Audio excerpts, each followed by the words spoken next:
Okay guys, ang reading na to ay para sa mga Leo, okay?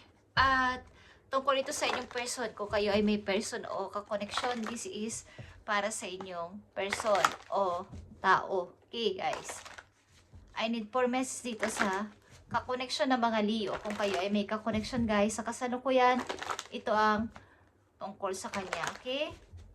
Tingnan natin to. Para to sa mga kakoneksyon ng mga Leo, ibigay mo ang tamang message about sa kanilang kakoneksyon o person o karelasyon sa pag-ibig. Okay. Andito ang Aries energy, Leo. May balak bang bumisita sa'yo, Leo? O vice versa? Parang ikaw ang pinili niya. Between two. Okay, two person. Malayo ang person na to sa'yo, Leo. 2 points ito. Okay? Parang nanimbang siya sa sitwasyon at may pinili siya. So, titingnan natin to. Leo, about sa yung person, dito ang Prince of Cups. Okay? Ito ay young energy of Scorpio. Leo, ito ay napaka mabuting tao. Okay? Maalalahanin. Available lang kanyang emotion para sa pakikinig at mahinahon na person. Ito ay Scorpio Pisces. Okay?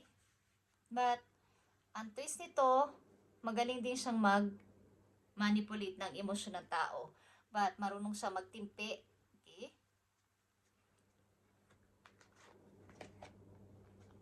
Yeah, 6 of Cups, guys.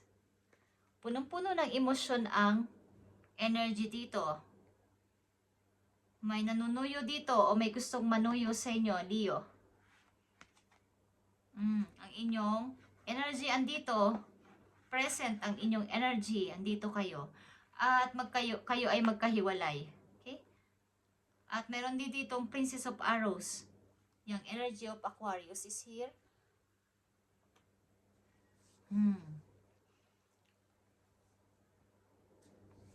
Mukhang kayo ay wala ng koneksyon ng yung person, Leo. At may gustong manuyo dito. May isa ding energy dito. Princess of Arrows. Two women, guys. Okay. Something na mayroon kayong alitan o parang hindi pa naman, wala pa tong closure. But may hindi pag-iimikan o hindi parang walang communication, walang pag-uusap. But may gustong manuyo. Iyo, tingnan natin ang about sa yung person. Mukhang meron ditong merong umaapila. Okay. Meron dito nagpapapansin. Okay. Tingnan natin ito, guys. Person ng inyong uy, may kinasal dito, may kasal dito, at merong naghihiling, merong nasa healing process, guys. Kayo ba ikasal ng person na to at may hindi pagkakaintindihan at wala mo nang usap-usap, may lumayo muna. But walang closure, wala pang closure, walang pagtatapos, walang masinsinang pag-uusap. Ba't nangyari ito sa atin? Ba't nangyari ito sa ating sitwasyon? Tingnan natin ang Prince of Cups. 6 of Cups. Mahal ka ng tao na to. Okay? Kaya lang is, mayroong ibang energy dito sumasali sa iyong relasyon. Meron ditong Page of Wands. I need you. Okay? Something need kita. Kaya lang how? Hanggang dun lang. May nakahawak sa isang parang kumbaga, example is nasa akin pa yung puso mo. Ikaw pa rin ang naaalala ko, pero bakit hindi kita maabot? Okay? Hindi kita makausap. Something. Leo, the Fool is here. Aries energy is here. Ten of Pentacles. Okay. Gusto ng balikan. Okay, reunion something. Pansamantalang naging malaya ang iyong person, pero may mga kumakausap sa kanya na mag-isip-isip ka. Okay? Mag-isip-isip ka sa iyong desisyon. Huwag kang pabigla-bigla.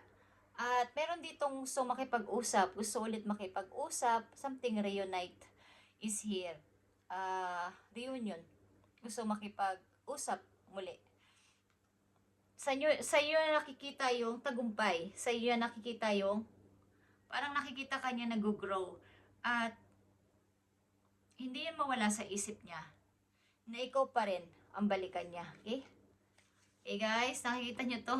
The Empress sa baba ng Queen of Wands. Ikaw ito as nag-grow ka sa lahat ng bagay. Simula sa iyong sarili, physical, emotional, spiritual, at sa iyong energy.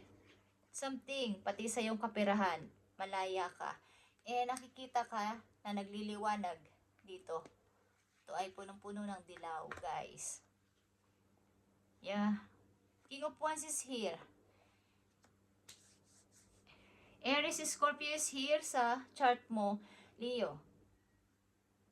May nakatingin sa'yo at hanggang ganun lang. Hawak ka pa rin niya. Kumbaga, akin pa rin si Leo. Pero, paano kaya? Hindi ako makalapit sa kanya. Ano kayang gagawin ko? Hanggang tingin lang siya sa'yo, Leo, sapagkat alam niya ang iyong kapasidad, alam niya ang iyong katangian, alam niya yung power mo bilang isang Leo. At hindi kanya ma-under. Okay?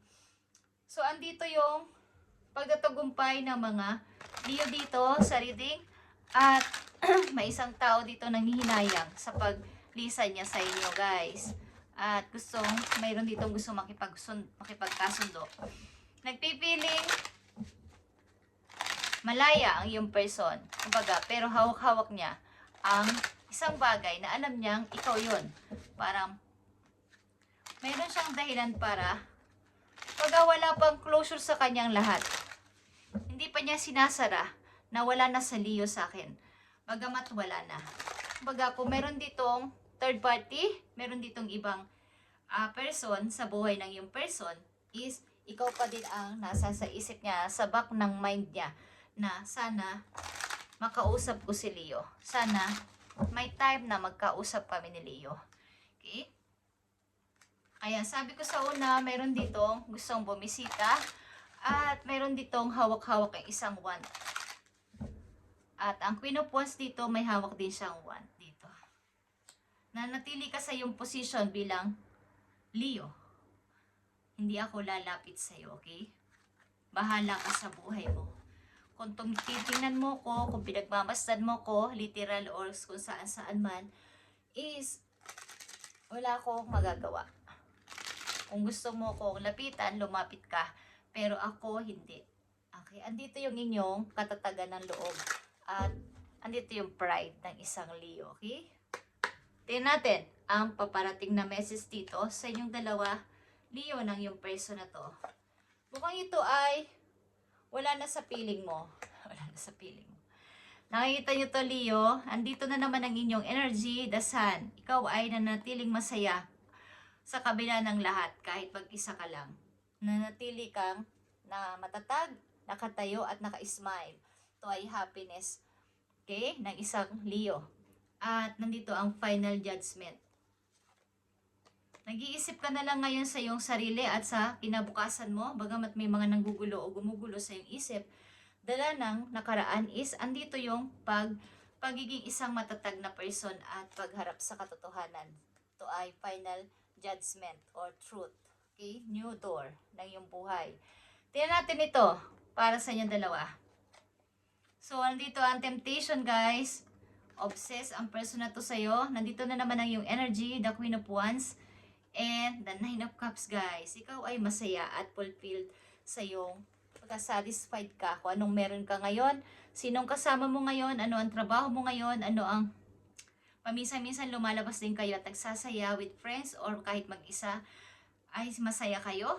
Bagamat naghahanap din kayo o naghihintay na para mabuo yung Ten of Cups, fulfilled ka sa iyong sarili at ito ay fulfillment of wishes na Unti-unti mong natutupad o natupad mo ng iyong mga pangarap kahit wala siya sa buhay mo. Andito yung lungkot ng mga Leo. Okay? But nanatili kang matatag at nasa iyong posisyon bilang Queen of Wands. At may dalawa ditong Queen of Wands at the Sun. Okay? Nanatili kang matatag kahit ikaw ay mag-isa katulad ng araw. Patuloy na nagpapasaya sa mga tao at nagiging malago sa buhay. Okay, ang person na to ay obsessed sa'yo or tinitingnan ka talaga. Something dito ay mayroong pagmamasid sa malayo. Literal man to o sa inyong mga pinupuntahan or sa inyong mga profile. Tumitingin itong tao na to sa iyong status kung ano na ang status mo. Okay? Leo, tingnan natin ang message pa po yun.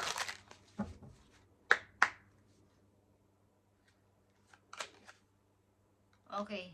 Andito ang truth again, honesty. Ito ay all na ibon. Ito yung pagtingin at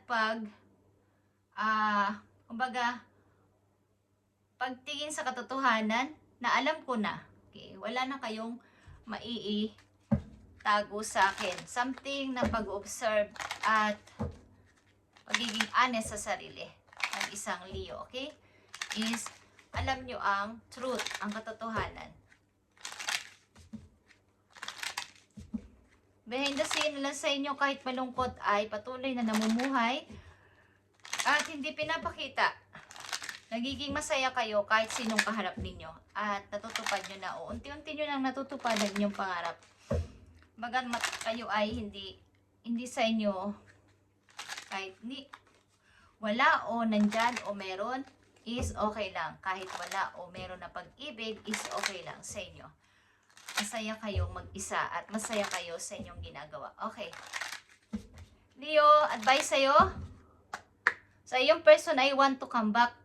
Maybe bala kang suyuin, kausapin, or hindi siya masaya kung sino ang kasama niya sa ngayon.